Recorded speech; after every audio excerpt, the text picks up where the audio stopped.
Hola, ¿qué tal? Bienvenidos, bienvenidas a otra edición de los lugares de la memoria. Hoy ya nos están viendo que estamos en un lugar que hace mención no solo a la cuestión física, sino a gran parte de la historia política de la provincia de La Pampa. Estamos ubicados en la Unión Cívica Radical, en este caso en el Comité Capital, pero al lado está el Comité Provincia.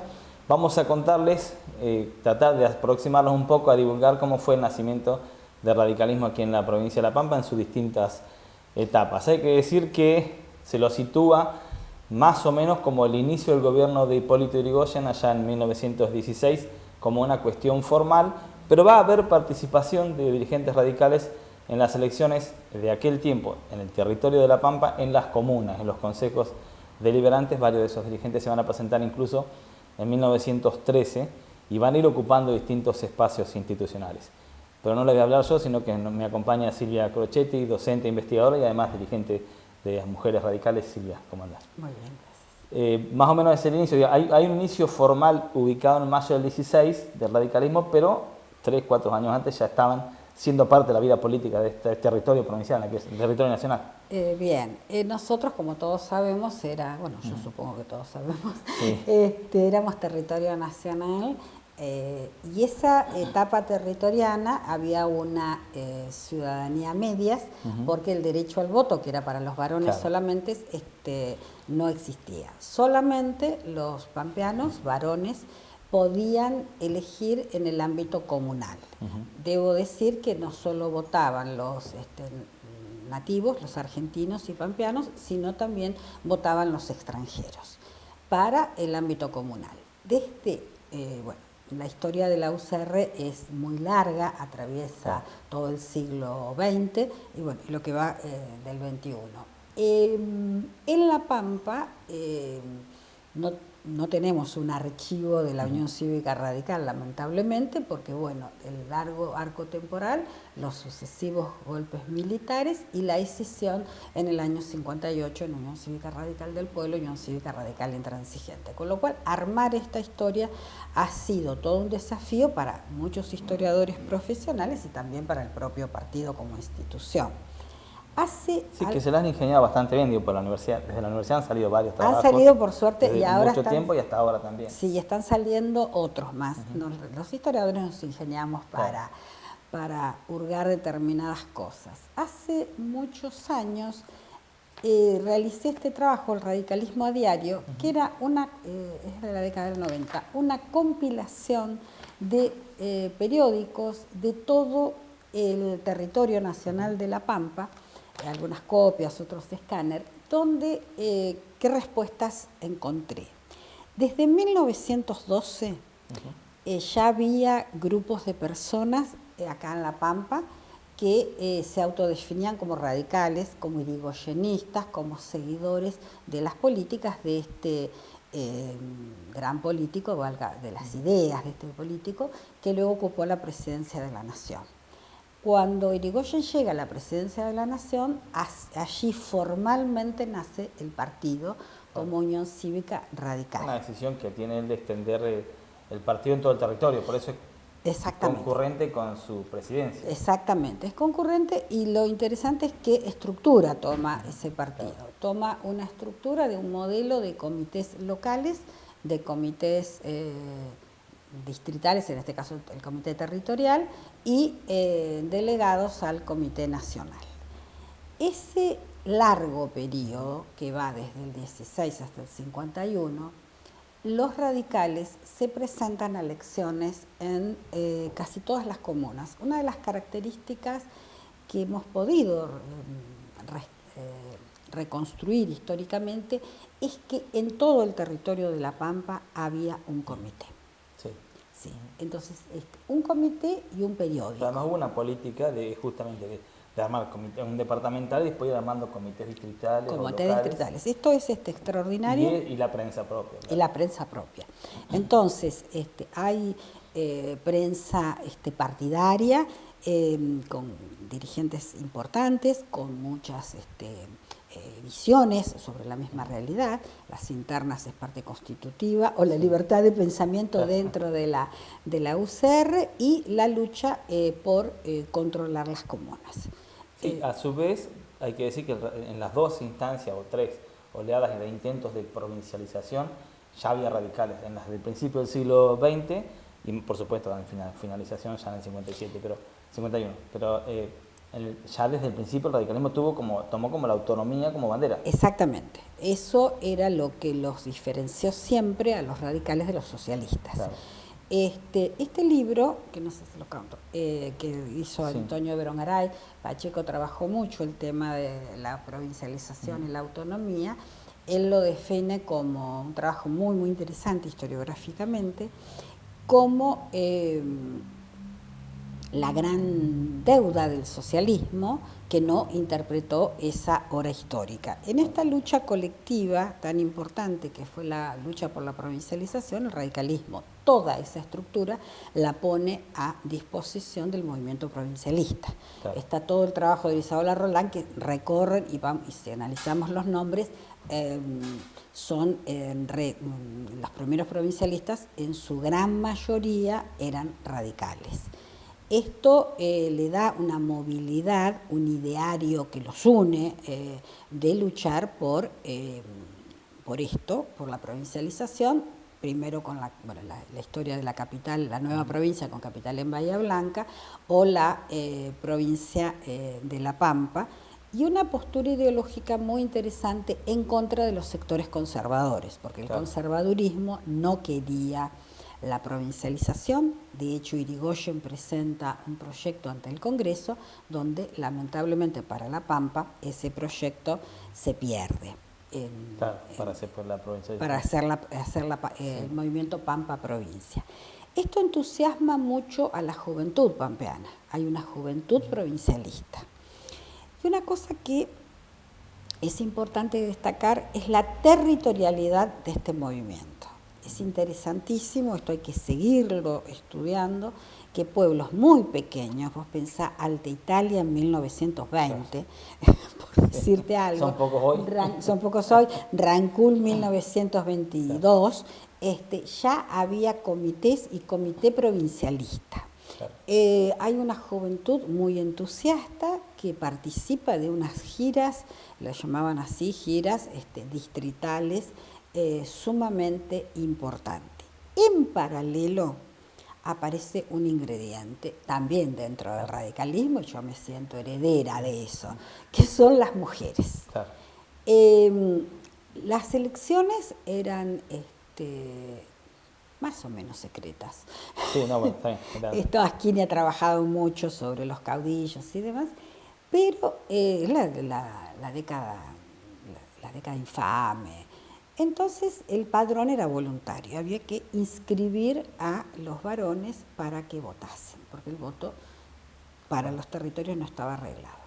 Un grupo de chicas, que son las que están en esa foto icónica, en la década del 30, antes del golpe de Estado, del golpe del 6 de septiembre del 30, le escriben a un joven presidente del comité Santa Rosa, el comité capital, Ismael Amit. Ismael Amit tenía un diario que se llamaba El Parque. Y la otra rama interna del radicalismo, gobierno propio, con el otro abogado, Fernández Acevedo. Dos internas del... Te propongo que sigamos hablando de las mujeres en el segundo bloque, porque es una historia muy larga, como decías, y no podemos por ahí resumirla tan pronto. Pero tienen una impronta muy importante en esa etapa, las mujeres radicales, aun cuando todavía no podían votar.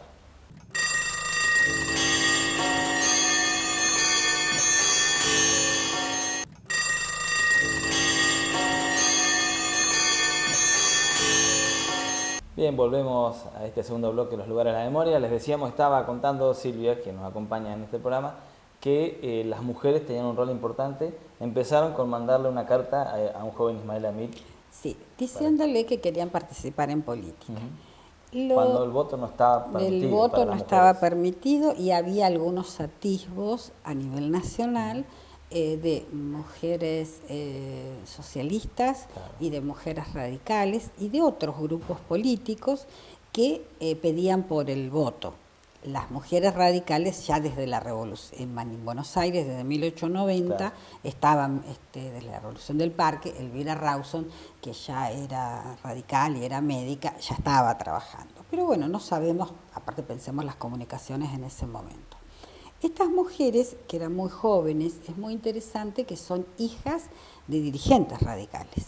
Por ejemplo, de Ambrosio Sancinanea, que había sido intendente de esta ciudad, era una de las dirigentes, las hermanas San Pedro, que una de ellas era farmacéutica, la Clotilde Tomé Medici, que farmacéutica, eran muchachas de avanzada para la época, habían algunas estudios superiores y pertenecían todas a familias radicales.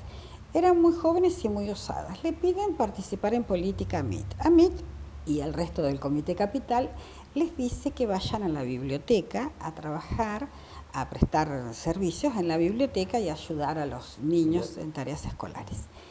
Bueno, las chicas dijeron que sí, pero... ¿La biblioteca del partido? Del partido. Ayudaron en la biblioteca, pero hicieron política. Con claro, porque es una forma de quitarlas del camino. Las querían quitar del camino, por supuesto. Una actitud patriarcal y machista clásica. Pero las chicas que sabían de todas las cuestiones de la política, porque venían de hogares políticos, sabían de estas cosas, y esta es una deducción que hacen. Se dedican a inscribir varones a hacer política, militancia.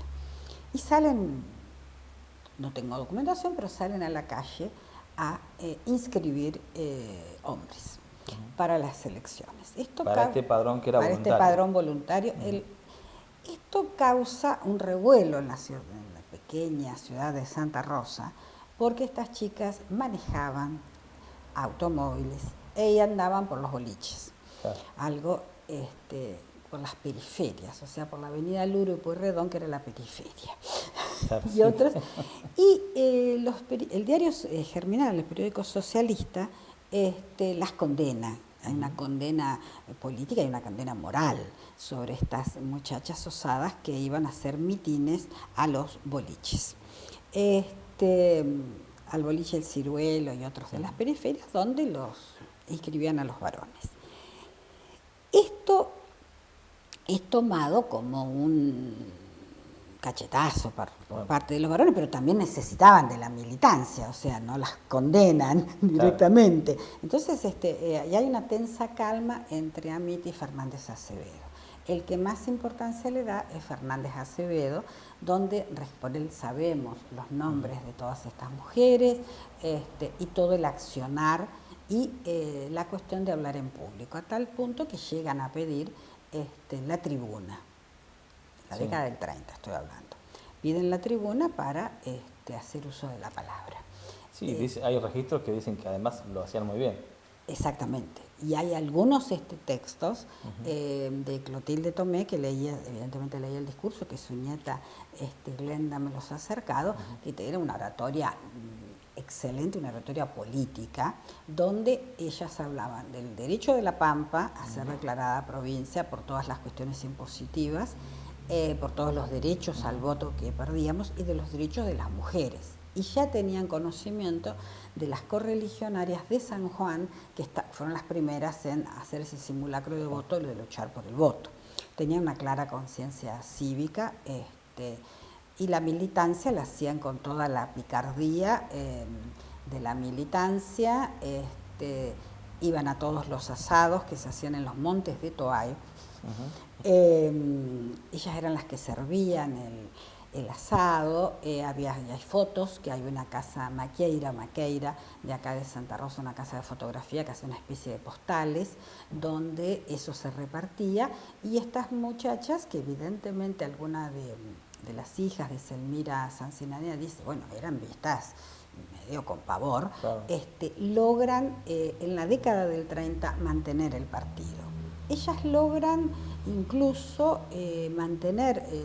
expresarse cuando el expresidente Alvear viene a Santa Rosa, logran un lugar como oradoras en ese importante encuentro. Evidentemente estas mujeres han tenido un rol para mantener el partido.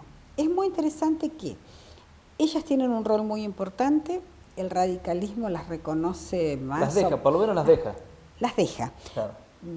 Con reservas, y un sector las apoya más, el socialismo las denosta, claro. Y estas mujeres subsisten hasta el 45 como tal, ahí tenemos un vacío, hasta el advenimiento del peronismo. Algunas de ellas se pasan al peronismo y encuentran en ese partido político nuevo, en el 46, encuentran un canal de participación. Pero fueron sin duda muy importantes. Y también había otras mujeres que hicieron lo mismo. A lo mejor hay alguna otra localidad que no la hemos visto. Algo en General Hacha tengo reconstruido y algo en General Pico, por lo menos los centros urbanos más importantes. Pero es un trabajo muy importante lo que ellas hicieron por desafiar una sociedad provinciana, pacata, conservadora. Algo que no estaba permitido. En este salto histórico que dijimos, ya llegaste hasta el peronismo, que es donde se va a sancionar la ley del voto femenino, ahí en la UCR van a pasar otras cosas después de la Revolución Libertadora o del golpe de Estado, que es a lo que nos vamos a referir en el tercer bloque.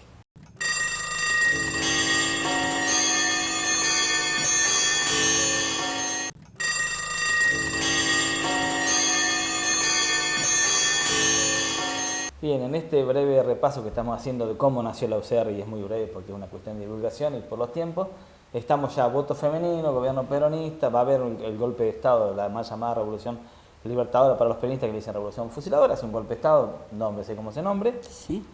Eso va a generar la provincialización antes, va a generar que la Unión Cívica Radical, como pasa a nivel nacional, tenga una división entre los intransigentes, que va a llegar a tener el presidente, que es Frondizi, y entre los del pueblo, donde Balbín sería el máximo referente. Exactamente.